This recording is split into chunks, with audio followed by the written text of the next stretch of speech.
Hello and welcome to VR Download. This is my second time appearing. So, for those of you who don't recognize me, my name's Henry and I'm one of UploadVR's staff writers. I'm filling in for Ian today because he's currently at GDC. Hello. We're first going to talk about PlayStation VR 2's cinema mode, sort of working on PC, with an important caveat there, only certain PCs. Then Henry will talk about Pixel Ripped 1978, the game that was just announced. And finally, we will talk about HTC's announcement of the self-tracking Vive tracker. So that's a very interesting new hardware announcement that's just out yesterday. Everyone's been wanting PSVR 2 on PC for ages, and it's not maybe not quite what everyone wanted, but we're slowly getting there. Yeah, so I'm just noticing we have a new member in the chat, John Mayo. Thank you for becoming a member. Yeah, so me and Ian on this show have usually debated about PlayStation VR 2 coming to PC almost every week. And now, if you haven't been caught up with the news, it kind of is on PC with a few major caveats. So if you have a GPU that has a virtual link port, you can connect your PlayStation VR 2 to your PC and it will run in cinema mode. So you will, by that, if you're not familiar with PlayStation VR 2, cinema mode is where you see a virtual screen in front of you, just a two-dimensional virtual monitor that you can play regular non-VR games on. And that's something that works on PC. Now, the important caveat there is that positional tracking does not work. It is purely rotational tracking. So you rotate your head, you look up and down, and the screen will stay in place. But if you tilt from side to side, the screen will actually appear as if it's attached to your head. So this sort of, if you used mobile phone VR back in the days when you slotted your phone into a headset, or you used Oculus Go, you'll know what that feels like, and it's not particularly comfortable. Not the end of the world when it comes to something like cinema mode, but still not exactly an ideal experience. And obviously, this opens up the further question of, does that mean that there is now a path to getting PlayStation VR 2 working on PC in the proper VR mode? And so the developer of the tool that allows the original PlayStation VR to work on PC had a few things to say about that. They are essentially kind of pessimistic on this happening anytime in the short term. They say, they do expect that perhaps in the short term you'll be able to use it with lighthouse trackers and index controllers. So, you strap a tracker onto the top of the PSVR 2 headset, you get index controllers and base stations. And so the headset never has to do its own tracking. And, even that is going to be a challenge, though, because they still have to figure out, how do you get that to go from just showing a virtual cinema display in front of you to actually showing the raw VR output, with correct lens distortion, with correct stereo disparity, all of those things that are going to be an interesting challenge.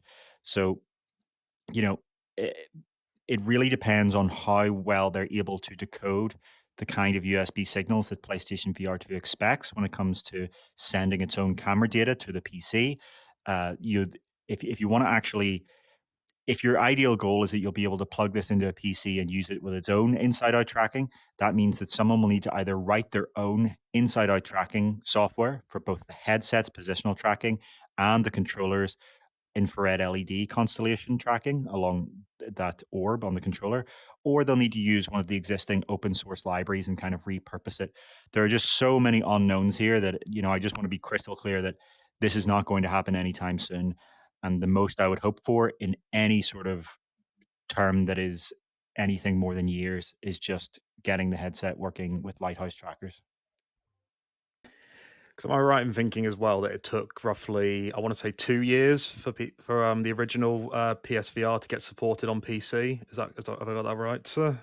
Yes, and from a tracking perspective, it was a lot easier because it was essentially just using a webcam to track those light blobs. Tracking blobs of light on a webcam is a lot easier a problem than doing markerless inside-out tracking in arbitrary rooms. It's just with the cameras that are built onto the headset, and then obviously controller tracking at the same time. So the optimist may say that, you may notice that a few weeks ago we talked about the fact that there is an open source Linux project that does inside-out tracking on headsets like the Valve Index that don't actually have their own inside-out tracking, but that is not something that they have any announced plans to bring to Windows, and it's not something they've done for controllers. So, it's a lot of a lot of things have to happen to ever really get PlayStation VR 2 working on PC. And then that doesn't even include the unique features, things like foveated rendering and eye tracking, accessing that and doing the eye tracking on PC. That would be a completely different ball game at all. So if you want to buy a PlayStation VR 2, buy it with the idea that you will be using it with your PlayStation 5, not your PC. There's a lot of technical hurdles, and while I think that those will get to a point where those can be overcome, I just yeah, like you say, it's not going to happen for a while. Enjoy what's already out there with like Horizon and Gran Turismo. Don't go waiting on this just yet. Yeah, it's obviously, for some people this is very frustrating because some people are, OLED purists. Some people out there will say, I only want a VR headset with an OLED display. And while, yes, there are some micro OLED displays coming out, like the Big Screen Beyond and the Megane X from Shiftall, those, because of the kind of size of those displays and the lenses that are used for them, they don't provide the same wide field of view as a PlayStation VR 2. So I understand why people want that. But yeah, it's something that's just not going to happen in the near term. The obvious other question we should point out, what Ian would say here is Ian would always argue that maybe Sony will do it officially themselves, and so we won't have to worry about these modding issues. But to what I would usually say to Ian in those contexts is that it doesn't make strategic sense for Sony because at the end of the day, the PlayStation VR 2 is a value add to the PlayStation 5. It's for Sony, they see it as a reason to buy a PlayStation 5 over an Xbox Series X. Because if you buy a Series X, you can never, as far as anyone knows, upgrade to high end VR. Whereas if you buy a PlayStation 5, even if you're not interested in high end VR right now, even if you're someone that says, you know what, I don't like the games yet, there's not enough games on PlayStation 5, it means that you have the capability 1 year, 2 year, 3 years down the line to fork out, 550 or whatever it's gone down to by then to jump into high end VR. It's just that's from my perspective pretty obviously the reason that Sony developed something like this. Yeah, no, I completely agree because you've seen even with like just releasing games on like PC. I mean, they're definitely getting better. They're definitely putting out a lot more than they used to. But it's still like months later. Like, never mind, that's just software. Never mind full on hardware of this scale. It just doesn't make sense with Xbox. I mean, like Microsoft, they've obviously got the vested interest in PC. Of course, they do. By comparison, so why would Sony be jumping in on that? Why would they? Why would they want that? Yeah, and when it comes to releasing games on Steam, for example, there's this massive proven market of people who will go and buy it. Sony are, making money back from those games that don't really matter in the grand scheme of things when, the exclusivity they care about is on console. But if Sony were to do this on PC, it would not only be a strategic issue, it would also be a massive technical hurdle because you then have to support all of these different PC configurations for VR. And as Oculus and HTC and Valve found out, that can be a bit of a nightmare. And obviously, there is this issue that we've been talking about that this only works through virtual link. So that means, the latest GPUs don't even have a virtual link port. So Sony would have to sell an adapter or endorse an official adapter, and then they would have to support anyone who that's not working for. It would be a pretty huge hurdle. And to be clear, there are virtual link adapters you can get that you can plug it into a modern GPU. The problem is they cost something like $150 at absolute minimum, so you're adding on even more cost here. And yeah, I guess it's a shame that PC went away from Virtual Link. If anyone isn't aware what Virtual Link is, it was a port that all of the VR headset manufacturers and NVIDIA and AMD signed up to. And the idea was it used a single USB-C connector that you could plug your PC VR headset into a PC without having to use separate USB ports, that the sensor data goes through and then attached to a display port or HDMI. The idea was to give a single USB port that would guarantee the USB bandwidth for it. And it essentially the idea evaporated. It's used by some high-end headsets, like as Roar McRib helmet in the comments is pointing out. Xtal used it. A few other of the really high-end industry headsets used it. But as Facebook shifted their focus onto standalone headsets and Valve, for some reason, canceled their virtual link adapter for Index, like very soon after the launch of Index. It just kind of evaporated as there was no one making native PC headsets. Yeah, obviously important to look at that. Shall we move on to Pixel Ripped then? Yeah, so this is something, I don't know much about. I played the previous two games and I really enjoyed them, but I haven't looked into 1978. What does it look like? Well, it's looking pretty damn good. I think this is the first game specifically that Atari have published in VR, if I remember right. And you're playing as a game designer in their offices in, well, 1978. And the goal of this is they're saying that you're attempting to you're going between these different games, like a game within a game. And believe they said that you were debugging them, essentially taking down this villain who wants to become the protagonist. All very cheesy sort of stuff, but from what I've seen, it's looking pretty good. It's looking like a major nostalgia trip. Yeah, have you had a chance to play the previous two games yet? Yes, I have. Not for a good while though, so memory's a bit hazy at this point. But yeah, no, I remember enjoying them. Nostalgia trip is really the right term for it. It's really incredible how much they can put you in that era. It really is a kind of testament to what VR can do in terms of immersing you in a completely different type of world.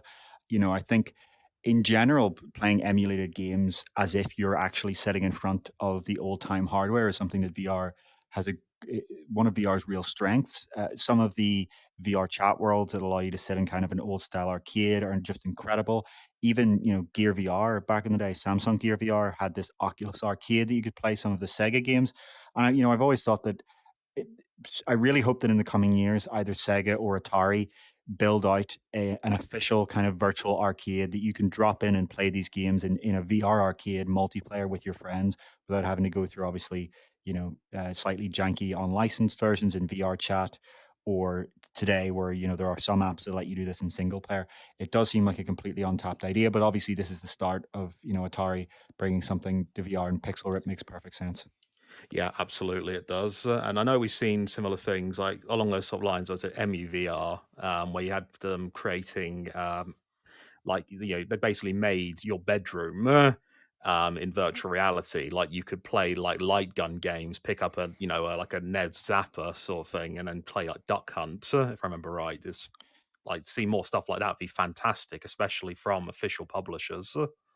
Yeah, MUVR is one of the real gems of virtual reality. I think, like, if anyone isn't familiar with it, Henry's pretty much described it there, where you're sitting in a room and it is multiplayer, and you can use all of these emulated old games, like on a PlayStation One or I can't remember off the top of my head. I think Nintendo 64 and GameCube and consoles like that. Uh, and the idea that it's just the multiplayer aspect of it is just incredible that you can actually sit down and play split screen as if you're back in that era. And it's such a shame that we haven't seen that come from official sources yet, because obviously the licensing issues are quite complicated. And how do you decide, how do you handle the fact that maybe only one person owns the game? Does that mean that another person can drop in and play it with them? But I really hope that does get sorted out. And as companies like Atari and Sega look for new markets and to utilize all of this incredibly valuable intellectual property they have with all of these old games, it just seems like a perfect fit. Though maybe VR has to get a little bit bigger for that to be commercially viable for them. I think you're right there because at the moment, yeah, it's difficult enough as we've seen to try and get big publishers to invest in virtual reality. Like obviously, Sony is the big exception. We've seen Valve going off it with obviously the Index and Half Life Alex, and then Capcom as well. But I mean, like we haven't seen anything from Bethesda for a good few years. And they had all their previous VR ports. So I hope this would inspire that sort of action from said publishers. Yeah, yeah, you're right. We have seen very little from the big ones. Ubisoft was in for a while with quite a few experimental games for some of their smaller studios. You can kind of say EA did with Star Wars Squadrons, kind of dipped their foot in. Those are all still sort of, well, in that case, it's an existing game where they give support. But yeah, as we always say on this podcast, it is just a matter of there need to be more VR headsets for it to be something that companies want to commercially target. And that's why, personally, I always get more excited by the idea of kind of low cost headsets for the masses than the expensive headsets that a few people can afford. Although, I think it's great when expensive headsets push the tech forward and deliver something new. That's not what makes a big publisher decide to spend tens of millions of dollars on a massive VR game of the type that people really want. It's seeing a headset sell tens of millions of units that make them to start to do that. No, I agree, and I think with if I'm right in thinking, was it 20 million that they said the Quest 2 had sold in that leaked roadmap? Well, that was for Quest 1, Quest 2, and Oh, Quest Pro, both. but Right. realistically, the Quest 2 was probably the vast majority of that, probably something like 17 or Sh- 18 million. Sure, and I think if I remember right, that was more than what the Xbox Series has sold in the same sort of time currently. It So it's just about the same, yeah. It's a Xbox Series has sold about 20 million, though, you have to say there that most developers still aren't building native titles for series, the exclusives. sure. We're still very much so in the cross-generational era where all of these big games that we talk about are still releasing for the previous generation, Xbox One and PlayStation 4 and PS5. I haven't, I'm not a huge console gamer, but I don't believe there are many new gen exclusive titles that aren't from Microsoft or Sony. With Sony, there's been a few, not too many, but there has been a few. Whereas Yeah, Microsoft, I'm saying there are from yeah. the console makers, but I'm saying from independent developers separately. Oh, sure, sure. No, sorry, I was going to say, like, even with Microsoft, we've barely seen it at the moment. But yes, no, you're right. A lot of them are still. I mean, it didn't help with the stock shortages, with the semiconductor shortage. So a lot of them were playing it safe. Like if that hadn't happened, I don't think we would have seen things like God of War Ragnarok on PS4 still. But yeah, Yeah, it's convincing them to take that leap. Though it doesn't help either when you've got essentially 5-year development cycles for a lot of big AAA games these days. So they're going to be that work's going to been going into it for years for those older platforms too. yeah, and that development cycle is pretty similar for VR. I think a lot of people are always kind of complaining, where are the big VR games we're looking for? But the original Oculus Quest only came out less than 4 years ago, and that's when it just came out. So developers would need to have time to see it sell well, say this is something we should build a game for, fund it, and then start it. So realistically, the big games that we're talking about have been in development for maybe 2, 3 years, and we should start to see them over the next few years. But yeah, the point I was just making with that cross generational thing is that 20 million is great for VR, but it's still not big enough to get these big publishers really interested in building native content. We need to see 50 million and 100 million. That's the kind of scale that those developers want to see. Well, fingers crossed. Then we get that extra jump with the Quest 3. Yeah. So Yeah, and perhaps it'll be, from the signs of it from that leak that we discussed a few weeks ago, it looks like perhaps the Quest 3 will be a little bit more expensive than Quest 2, but then we have that mysterious headset coming next year that's supposed to be, cheap and affordable. So maybe that'll be what it takes to really get an install base big enough for the kind of games that we hope for. maybe so. Too many unknowns at the moment, but I guess time will tell. Yeah, it's a slow and steady progression, but yeah, it'll be interesting to see it when that point kind of crosses and For how sure. PlayStation VR 2 factors into that. Okay, So so I guess we're going on to the HTC new trackers then. yeah, so this is obviously the biggest hardware tech news of the week. So HTC has announced, or teased is probably a better word because they've only given a very vague release date and no pricing, a self-tracking Vive tracker. So it will release in quarter 3 of this year, and there's no price yet, but it is OpenXR compatible, does not require base stations, will work with any headset theoretically as long as someone writes the software to interface with it. So, if you're not familiar with what the Vive trackers are, they are these pucks that are used with Steam VR tracking base stations to track arbitrary virtual objects. That's what businesses use it mostly for, but in the consumer space, it's used mostly for full body tracking. So you strap 3 or 5 of these things onto, your elbows, your legs, your feet, your torso, and in VR chat, which is the primary use case in the consumer space, you then have body tracking.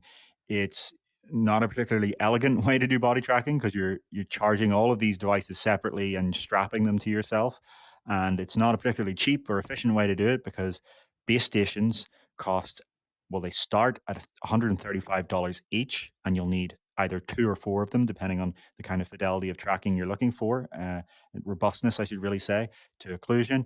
And then obviously these are 130 each. So you're talking for full body tracking well north of $500.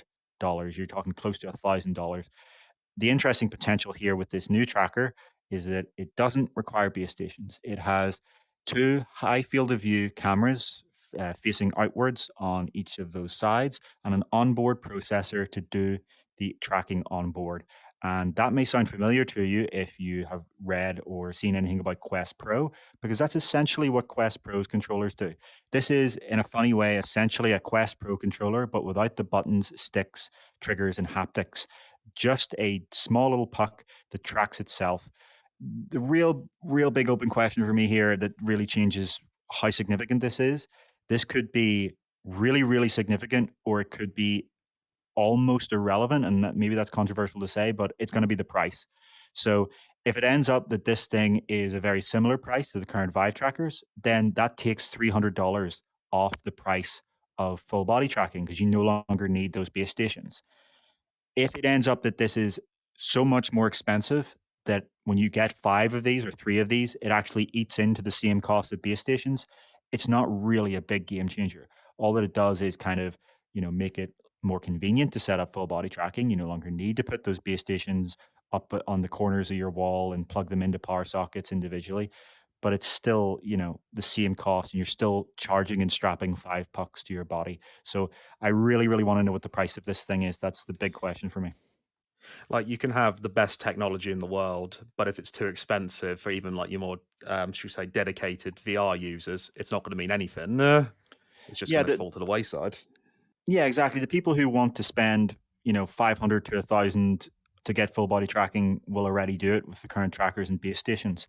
So for this to open up that market to more people, to get more body tracking for more people, that you need to get down to, a couple of $100 at most for the entire setup.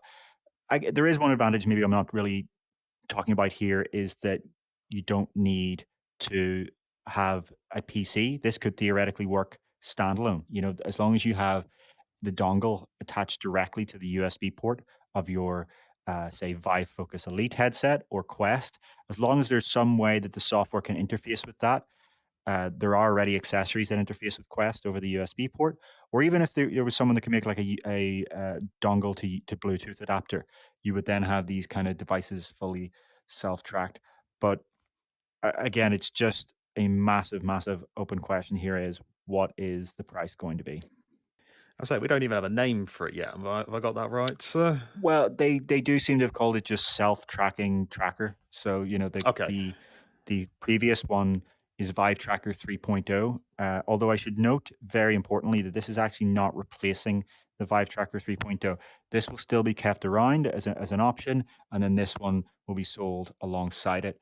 And the reason for that is presumably because there are advantages to lighthouse tracking in that inside out tracking, be it on a headset like a Quest 2 or controllers like a Quest Pro or in a puck like this, doesn't work well in low light. So if you don't have a well lit room, it doesn't work well in a room with low contrast features. And what I mean by that is if you were in a room with blank white walls and blank white ceiling and blank white floor, inside out tracking wouldn't really work. And I do include Quest Pro, Quest 2.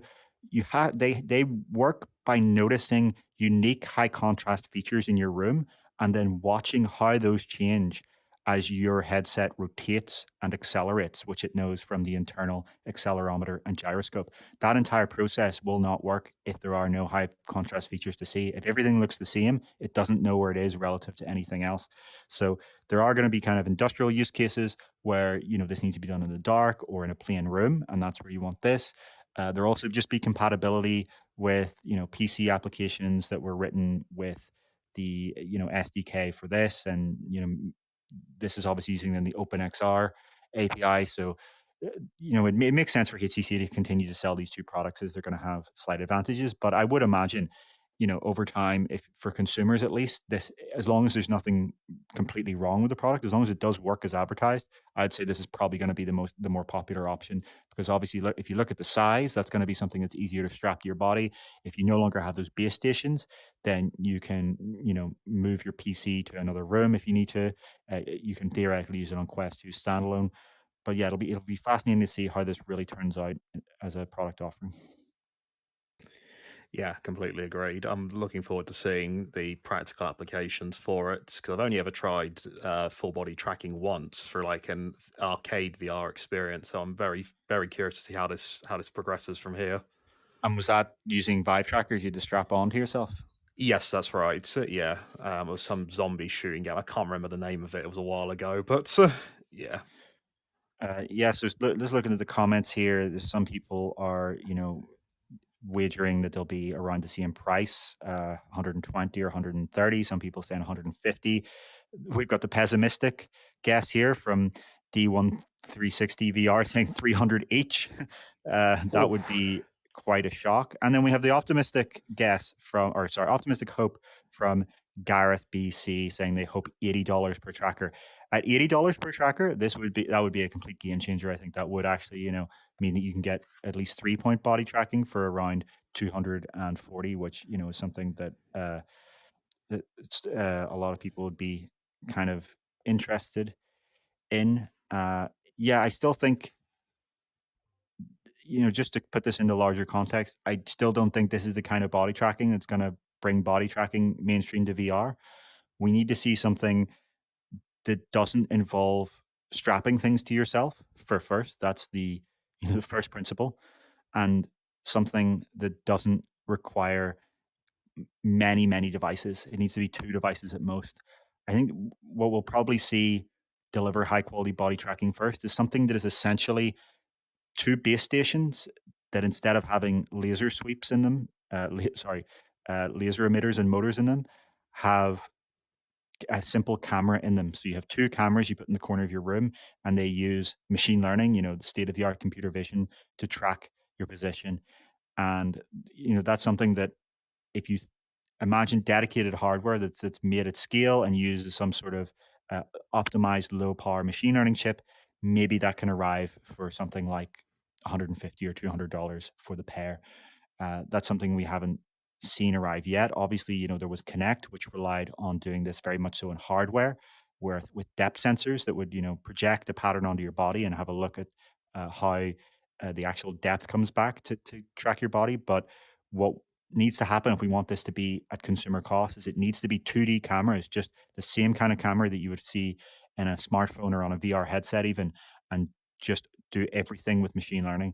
And there's so much research on this. There's so much research that shows that this is possible. But the caveat in all that research is that it's running on a $3,000 GPU at 15 frames per second. But what we do see happening in state of the art machine learning is that what was possible 2 years ago on a $3,000 GPU becomes possible a few years later on a smartphone chip. And that's what I expect to happen. That these would each have a Qualcomm Snapdragon processor in them in the same way that Touch Pro controllers do. The end of the day, if these are going to be successful, there has to be as few steps as possible for the average consumer in order to make it work. Like it's Yeah, one of the best advantages of like Quest compared to say just that traditional PC VR. Like you just put on the headset, go like things like that. If they can capture that, beautiful. yeah, exactly. It's cost and convenience because for most people, even strapping on a VR headset and controllers is a big friction point. So the idea of then also strapping on 5 body trackers that you have to make sure each one of them is fully charged is just not viable. And I understand there are enthusiasts that will happily do that, and great. And it's fantastic to see them in VR chat with full body tracking. Great. Hopefully what this does is make that a little bit cheaper so more people can do it, but it's still not going to get to a larger scale until it gets uh, much cheaper and much more convenient. Jack B, to answer your question, yes, Ian is at GDC. Some people are pointing out that there are some apps for iPhone that already do this. Yeah, I think that's great, but the problem is the single perspective is the limiting factor there because it means that you turn around and it can't see what your feet are doing from the other direction because your body's in the way. You're still going to need 2 perspectives. So if what we need is some sort of software that you can put 2 iPhones, one in each corner of the room, or maybe your iPhone and your iPad, or an iPhone and an Android phone, etc., and then have that fused together. It's really the fusion that matters there to get this to be high quality. In the longer term, we need to see something that fuses cameras that are on the headset facing down cameras on the controllers in the base of the controller, the handle facing towards you, and perhaps external cameras altogether. I am optimistic that cameras in the headset facing down and cameras in the controller handles facing towards you will work. But the problem is then what happens when you're using controller freehand tracking? Do you give up body tracking? It needs to be a solution that is robust for all of these use cases and robust for all body types, because you could theoretically do all of this with just downwards facing cameras on a headset. But the problem is some people's body shape is just not going to be suitable for that. Their torso is going to occlude their legs in most situations. No, completely. And if it only works for a set group of people, you've lost it. Yeah, but it's important to note obviously that body tracking in VR would open up so many possibilities for developers.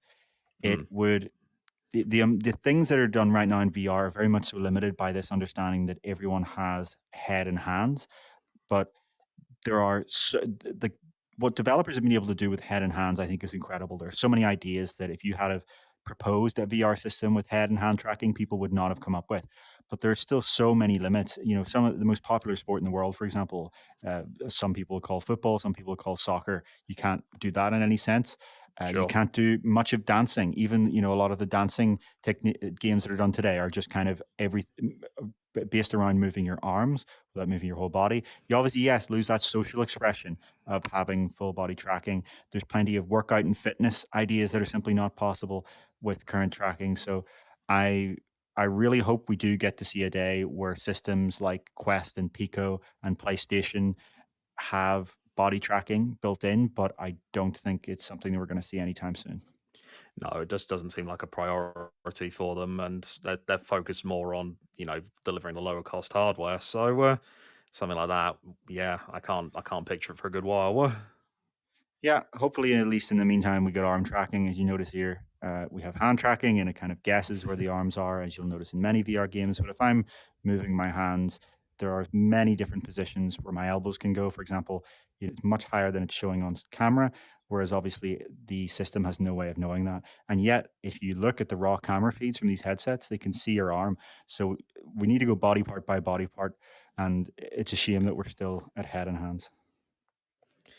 Yeah, no, completely. Yeah, but I reckon in time we'll get there. Just it's not going to be for a good while. Yeah, just having a look at the comment from Artful saying, saying that the cameras in the current Quest Pro controllers are not good enough for body tracking, and I very much so agree with that. But I don't think it's anything to do with the quality of the cameras. I think it's, as I've said many times in this show, they're just facing the wrong way. If you're holding the Quest Pro controllers, those cameras are facing upwards and forwards, whereas the demonstration that we saw from researchers that demonstrated the body tracking from controllers is possible had those cameras in the handles. If we saw a controller with cameras in the handles, I think one of the big companies could conceivably deliver full body tracking with that. But there are obviously, design issues there that are still going to be a problem in terms of if you would then have to make sure that someone's not holding the controller wrong and not occluding it. There's obviously still the fact that there's still many situations where you're going to be pointing that camera the wrong way. If you're holding a sword and you kind of slash like this, you're going to have to deal with the fact that it's not going to have 100% coverage. But yeah, I think we've pretty much covered everything today. This is a very short show, as there are only a few topics to discuss, and Ian is at GDC, so expect to hear Ian's coverage from GDC in the coming week or two as he tries out a few interesting demos that I don't think I can talk about yet, but he is scheduled to try at GDC. Yeah, we'll look out for his coverage, and yeah, well, thank you all for tuning in. Thanks so much, everyone. We'll see you next week.